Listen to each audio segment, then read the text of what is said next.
Hi everyone, and welcome to Virtual Student Experiences Season 2. Today's webinar will focus on mechanical engineering. If you guys are new to our program, Virtual Student Experiences is a pro bono initiative spearheaded for students by students. And we at Virtual Student Experiences want to be the inspiration for aspiration. Our goal is to give students around the world an opportunity to hear from professionals in their career industry of interest in a friendly and casual setting. And if you know exactly what you want to do in the future, we at VC want to encourage, allow, and connect you with professionals. The VSC students are given the chance to decide if their career choice fits their personality, skills, and overall interests. The VSC, they'll be able to hear from a wide variety of guests and a wide variety of seniority levels. And to find out more information and to sign up to be notified about other webinars, you guys can visit our website at www.virtualstudentexperiences.com. But before we get started, I just want to let you all know how this is going to work. Firstly, I'm going to be asking our guest professional, that I'll introduce in a second, a series of base knowledge questions so that you can get a good idea of who he is and what he does. And if at any time you guys think of a question, feel free to post it in the Q&A module, and we'll get to it in the later part of the webinar. We highly recommend that you guys ask questions during this webinar because it's a really good opportunity to get an answer right here, right now, instead of reading about it later on the internet. And just real quick, introducing our VSC core team of volunteers, we have Beckett, Gabby, and Jonathan. And for our guest professional today, we have Mr. Epstein. Mr. Epstein began his journey at Clemson University, where he earned his bachelor's in mechanical engineering. He then graduated from UNC Business School, where he earned his master's in business administration and management. And with his commercial pilot certification given to him by the FAA, open water division certification presented to him by Scuba Schools International, and many more, Mr. Epstein has landed many jobs which fall under the category of mechanical and aeronautical engineering. He has gained experience at coveted companies such as Lockheed Martin Aeronautics, Parker Aerospace, Champion Aerospace, and Icon Aircraft. He also now serves as the United States Marine Air Corps MV-22 pilot. So thank you so much for joining us here today, Mr. Epstein. Do you want to just hop right into your presentation? Yeah, sure. So good afternoon. My name is Ross Epstein, and I really appreciate you taking the time to invite me to be a part of this. I think it's a very cool initiative, what you're doing, and I'm happy to be a part of it. So I don't want to take up too much of your opportunity to ask questions, but I just kind of wanted to give you a brief background of who I am and put some pictures to the things that I've been a part of. So as you said, I went to Clemson University, as you can see on the screen. It's in upstate South Carolina. I majored in mechanical engineering, and just out of college, I went to work for Champion Aerospace, which is item number 1 here. Champion Aerospace is a company that's been around a long time, and they do ignition systems for aircraft. So for piston aircraft, piston-driven engines, you have the magnetos, spark plugs, those systems, and then for the turbine engines, you have exciter boxes and igniters. And so I spent about a year or so, year and some change working there, and I was chasing the military, trying to get in to be a pilot in the Marine Corps. And in the process, I decided I'd like to try a different position, and I then went to Icon Aircraft. And Icon Aircraft was, at the time, they were out of Tehachapi, California, in the high desert. And as you can see there, the aircraft that we were working on is a light sport amphibious airplane. It was a brand new product that the company was bringing to market. So it was the entire aircraft had to be designed, as well as the manufacturing process associated with it to build it. So it was very, very exciting, and I was lucky enough to be a part of that early on as a young engineer. It's a unique opportunity that most engineers don't get to see, because they often fall into programs that are very regimented, well-defined, and some of the creativity, you don't have the opportunity to be as creative in those roles.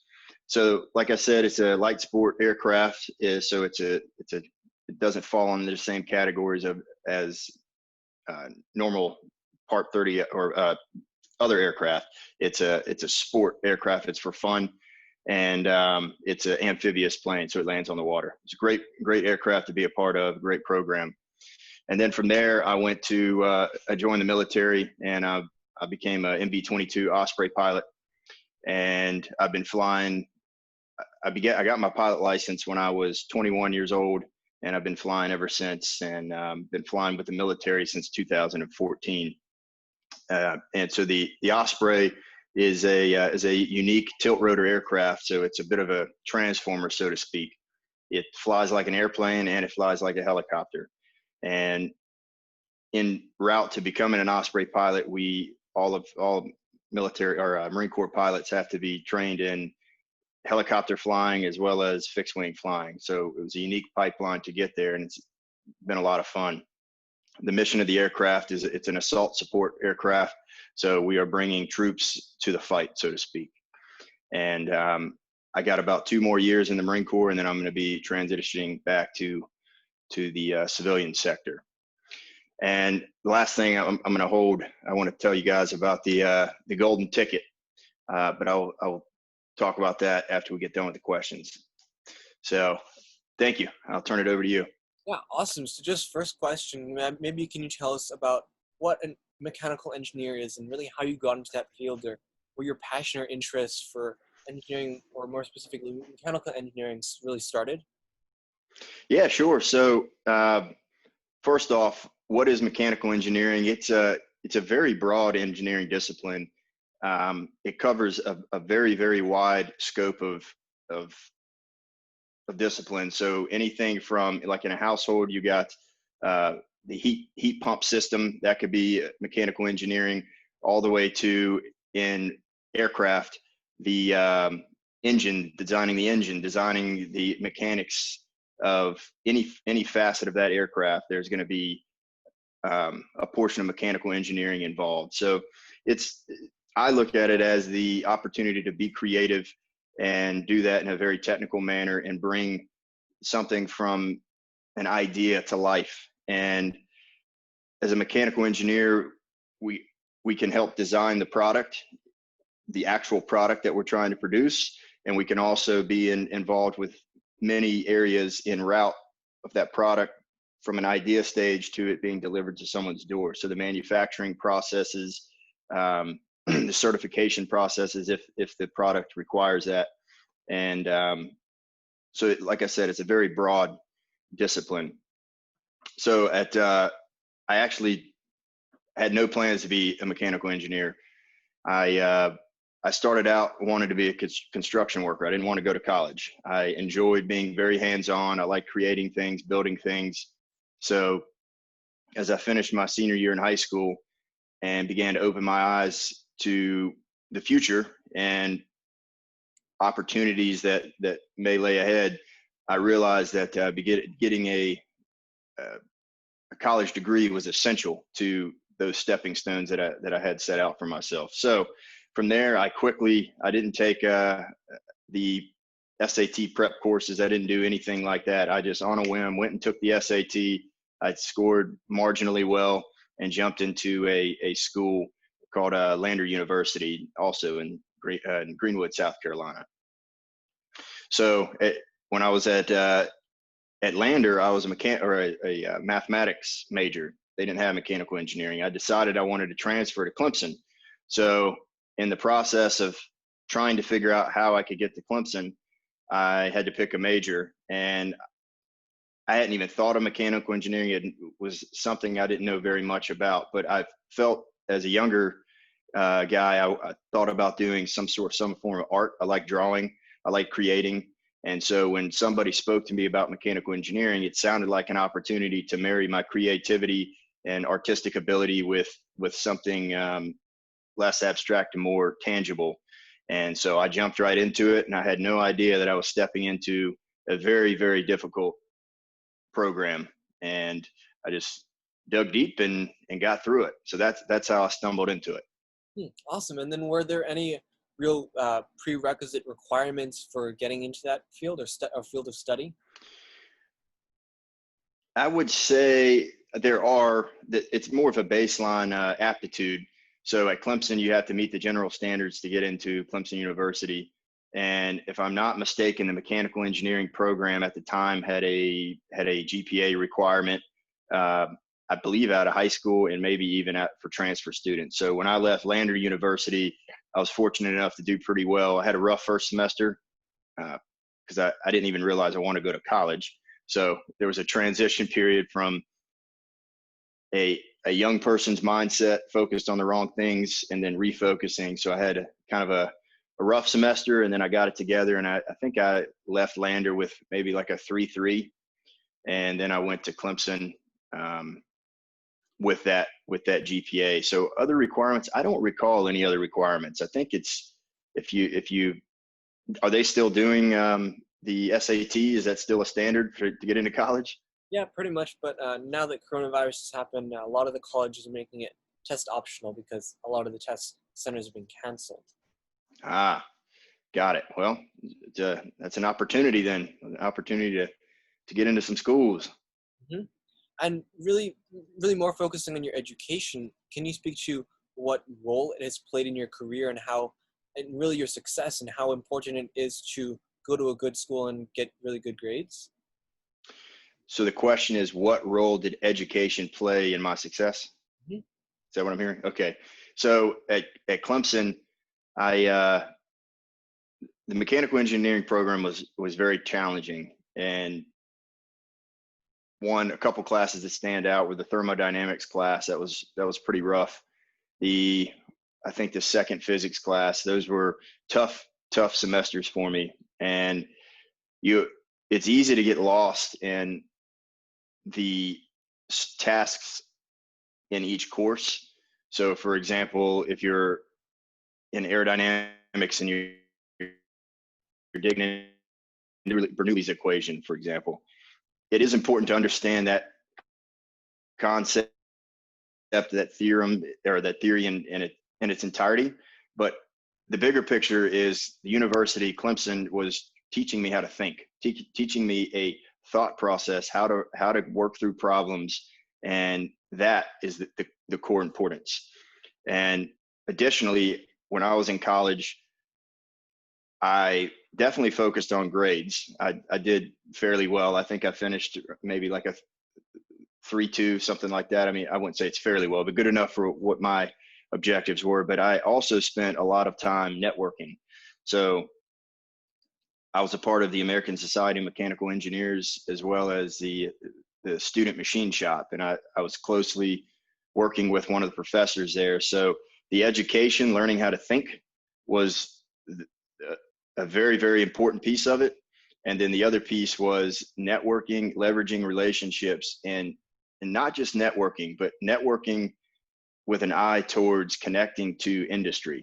So through mechanical engineering, through the American Society of Mechanical Engineering, I was doing things much like yourself. I was talking to industry professionals, and it was allowing me to explore many opportunities and then also establish a contact in those industries or companies, or whatever the event that we were holding at the time. So learning how to think and networking. Awesome. And then in college, maybe can you speak to some of the things that really helped to prepare you for your first few jobs? The professional networking through ASME probably prepared me the most, because what it allowed me to do is have interviews, unofficial interviews, much like what we're doing here, with very top performers. And this kind of ties into my final point, the golden ticket. But it allowed me the opportunity to figure out who I wanted to be professionally without being evaluated. So I could use a bit of a crash course, or a trial run. And so working with industry professionals as a college student, discussing career opportunities and seeing how they paralleled my classes and what takeaways I could get from my classes to industry. That was the biggest thing. And the specific takeaways from classes, spoiler alert, there's not that many. You're learning to use your resources to problem solve. Some of the fundamentals for sure are some of your basic math, physics, engineering, those baseline courses. You're going to use those, but I mean, I haven't touched differential equations since. I haven't looked at the laws of thermodynamics, so it's the process. It's teaching yourself the discipline and learning where to go to find the answers to the questions and how to arrive on those answers. Awesome. And then maybe looking at your time with Lockheed Martin Aeronautics, can you speak to what your responsibilities were and maybe what the most important skills you used were there? Yeah. So that one I did as an intern. I was still in college at Clemson, and I stumbled into that position kind of similarly to how I did mechanical engineering. I grew up around flying. My dad was a pilot for a lot of years, so was my grandpa. And when I heard about Lockheed Martin at a co-op, do you guys still have the co-op programs? I think so. So basically, it's a program that teams the college with certain companies, and the companies will come in and kind of do speed interviews with a bunch of different students, and then they'll recruit some interns. So I had done that, and I heard of Lockheed Martin. I knew very little about them. I knew that they did aerospace, but I thought, you know what, I like airplanes. Sure, I'll give it a shot. And that was kind of the beginning of it. When I went to Lockheed, I was working at the Donaldson Center Airport in Greenville, South Carolina. We were working on, this is a lot of years back here, but we were working on the P-3 Orion program and the C-130. There was a C-130, I don't know if it was a gunship, but it was a C-130 program, and it was basically a military aircraft would come back to Lockheed Martin, and they would receive an upgrade package. And this upgrade package could have been avionics. At Lockheed, at this particular branch, I was focused on an avionics upgrade package, but it could be other things. It could be weapon systems and that kind of thing. So my role was, I was working, I believe, in installing a collision avoidance system. A TCAS is what military flyers call it, a TCAS system, and I believe the C-130. And so we were taking electrical avionics boxes that had some size and weight, and we had to package them in the airplane in a suitable manner that could handle the G loading in all directions. So, and in designing that, we had to run stress analysis and loading tests and that kind of thing to see if the structure that we built to hang the box in the aircraft was going to hold the device through all the regimes of flight. So it was a technical design, making sure it would handle the load, as well as a little bit of an ergonomics game. Where can it fit in the airplane so that folks can maneuver around it and do their jobs in the aircraft. So that was my role there. And what tools, my assumption is most mechanical engineering students are probably pretty savvy with CAD, SolidWorks, computer assisted drafting is what we used to call it. 3D modeling, I guess, is more formal now. That is so important. It's like using Microsoft Word. It is your foundation to visualize, model, and create. And so I came in there, they had the program called CATIA. I hadn't learned that program, but I understood 3D modeling, and I hit the ground running, and I was able to model things. And a lot of the older folks that were not so savvy with 3D modeling, they would come knock on my door and ask me to do various things to help them. And that helped me not only complete my task because I was good at what I was doing for myself, but it allowed me to gain exposure to parallel projects that were going on around me. So 3D modeling is huge. That was a big tool at that job. Awesome. And then comparing your internship at Lockheed Martin, can you speak to your position at Parker Aerospace and how that differed, and maybe what different skills you used and how maybe the responsibilities differed? So Parker Aerospace, I went in as more of a manufacturing engineer. We were focused on manufacturing fuel systems for turbine engines. And I was there for 3 summers, I believe, probably around 2 years in total. And again, an internship co-op kind of thing.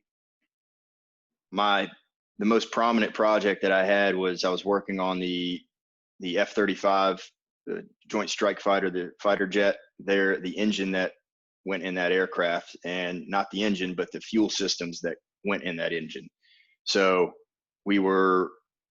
I was specifically involved with the spray bars, which is it's a device that goes in the back of the afterburner. It goes in the afterburner of the engine, and it looks like a metal tube, and it dumps a lot of fuel into the engine. And it does it in a spray pattern that's conducive for combustion, or for lighting off the afterburner. So my role in that was developing all the manufacturing tooling to get it from all the way through the manufacturing process. So there was several machining processes, welding processes. So you had like a base housing, and some tubes would get welded into the side, which were the inlet tubes for the fuel to come into the housing. And then the spray bar tubes would get brazed or welded into the housing. And then I believe the tubes had something called an EDM. It would burn holes in the tube to port it so that the fuel could flow out. And in that, I had to design fixtures for those things, as well as pressure testing. It had to, once we did a process, we had to then verify that, for example, if we did a weld, we had to verify that the weld was hermetically sealed, or, there's no leak path. And so there are several fixtures involved with that. And then the coolest one was the final acceptance gauge. It was a more of a envelope gauge that made sure that it fit within the maximum length width constraints. So this gauge was very heavy, and it was very precise, and it would check the measurements that we were supposed to build, basically check the specifications that we were to build to. We would check that with various, we call them go, no-go gauges. That's a very big portion of manufacturing engineering, is the acceptance gauges that I'm speaking of. But anyway, we put the thing in there, put the spray bar in the fixture, and it would check all the measurements. And then that was its last stop before the part would be shipped to the customer, which I believe was General Electric or Rolls-Royce. And then the engine manufacturer would take the spray bar, put it in the engine. So my device was the last thing it saw before it went live in an engine. So that's pretty cool. As a 20-year-old, I think that's when I was working on that. That's awesome. And Yep. then maybe can you offer some suggestions or words of wisdom to aspiring mechanical engineers? Yeah, I can. I'll tell you about the golden ticket. Let me move my screen here. So the golden ticket concept is the opportunity to come into a new role. So if you're a new engineer and you're sitting at your first internship, or maybe even your first job right out of college, you have this grace period where you're perceived as a young, inquisitive mind, and you can ask no wrong questions. There are no bad questions, right? We hear that in school, and that's true up until a certain point. So as you develop as a professional,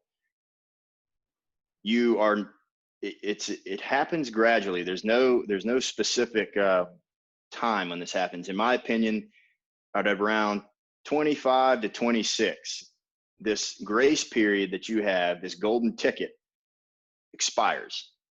And you don't know when it's going to expire.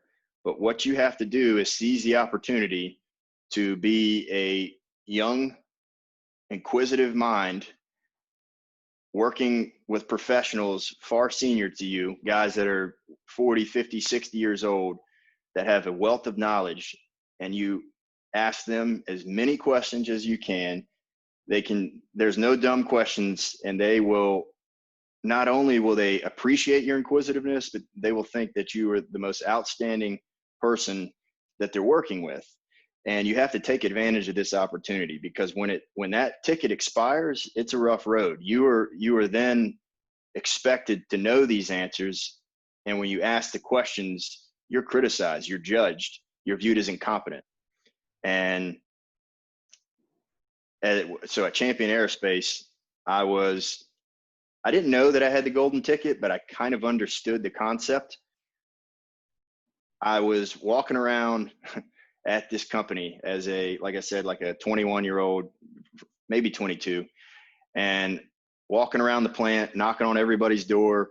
I would walk in and say, hey, my name's Ross. I wanted to see what you do. And I would jump into nearly every person's job and ask what it is that they do. And it worked well. So I learned everything about the company.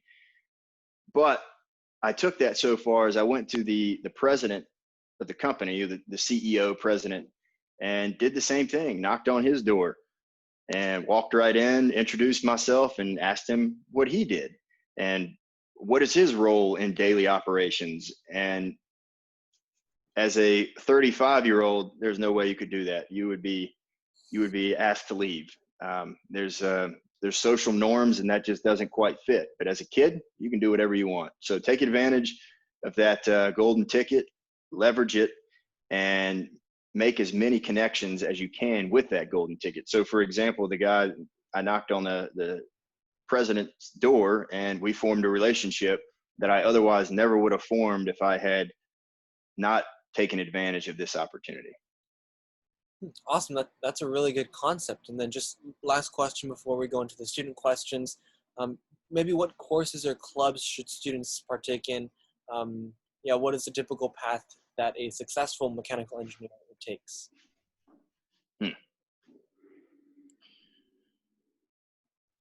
I found success in leaning into pretty much every obstacle that I ran across, taking the challenging courses and figuring out a way to get through it and persevere. And I think it's because of what I mentioned in the beginning. You're learning how to survive, learning how to think and survive in a very technical world. So I was outclassed in some of these classes. I believe I wasn't the smartest man in the room, not even close, probably on the bottom side, and just hanging on for dear life to make it through.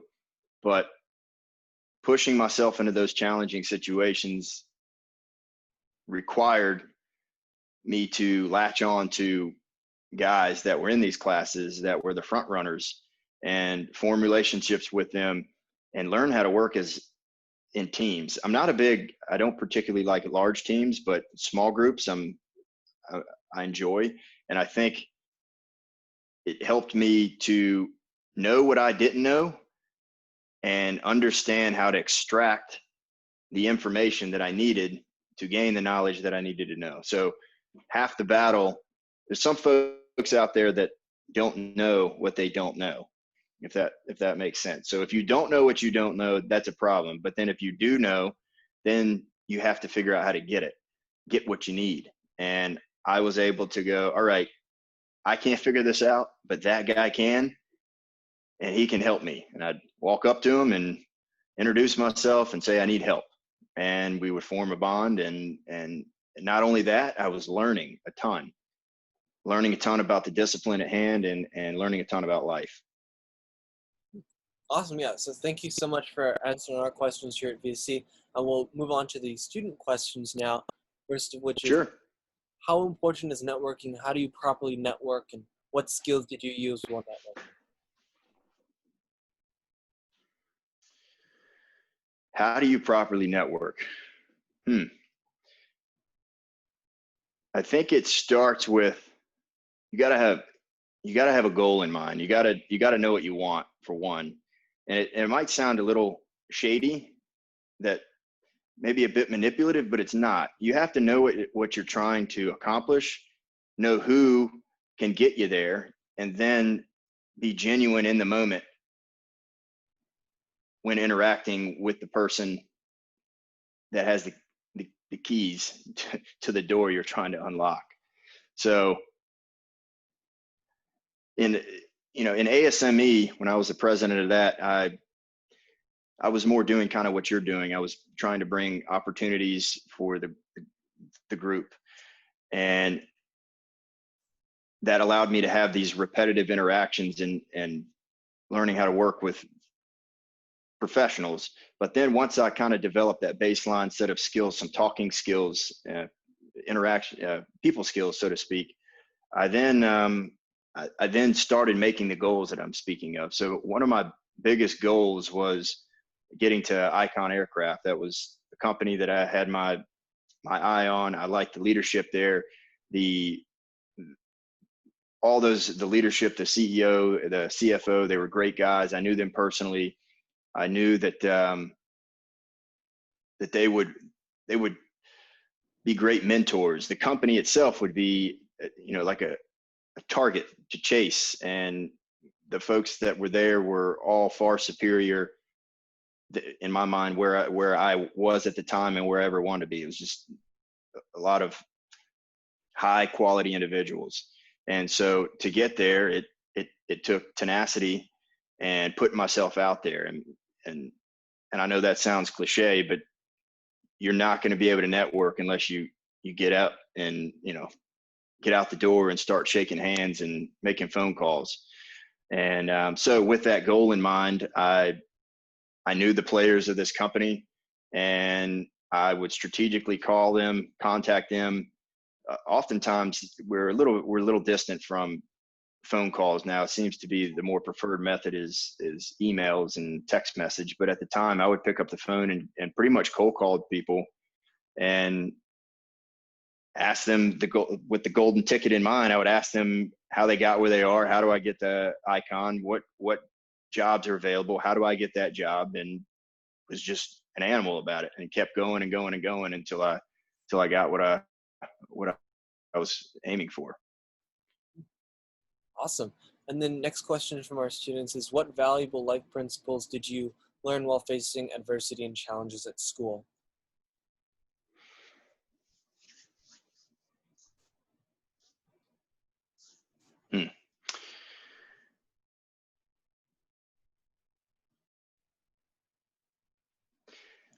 I had this notion. Well, there's a big moment. I was in I believe it was a differential equations class. There was a guy, I won't use his name in case he hears this, but there was a guy that was the A student. He got, not only did he get A's, I mean, he was near perfection on every test, whether it's physics, math, thermo, fluid dynamics. He just crushed it always. And he always knew the answers every time. If I ever needed a question, he knew. There was a particular, I believe it was a take-home test. And I think it was differential equations. We were able to take this test home, and I was in the library. And because of my background and how I got to where I got, it wasn't because of raw intelligence. It was work ethic and tenacity and fighting for what it is that I wanted to get. I was very familiar and comfortable if I'm facing a problem and I had no idea how I was going to figure it out. That was a very normal position for me, because whether it was calculus, I didn't take pre-calculus in high school. I just didn't. I wasn't a performer. When I got to college, I had to teach myself. I didn't take pre-calculus, so I had to teach myself pre-calculus and jump in well over my head into a calculus class. And that was where I learned how to struggle and thrive while struggling. So back to the differential equation scenario here, to this guy, we'll call him Mike. I go in and we're doing kind of collaborative discussions, a lot of the students, and I go over to Mike, and Mike is distraught because he can't figure out this problem. He has met his match. He can't figure it out, and he's such a perfectionist. He was visibly upset. There were tears in this guy's eyes. He was a 19-year-old, and he couldn't figure out how to solve this problem. And I remember thinking, like, what, this is every day for me.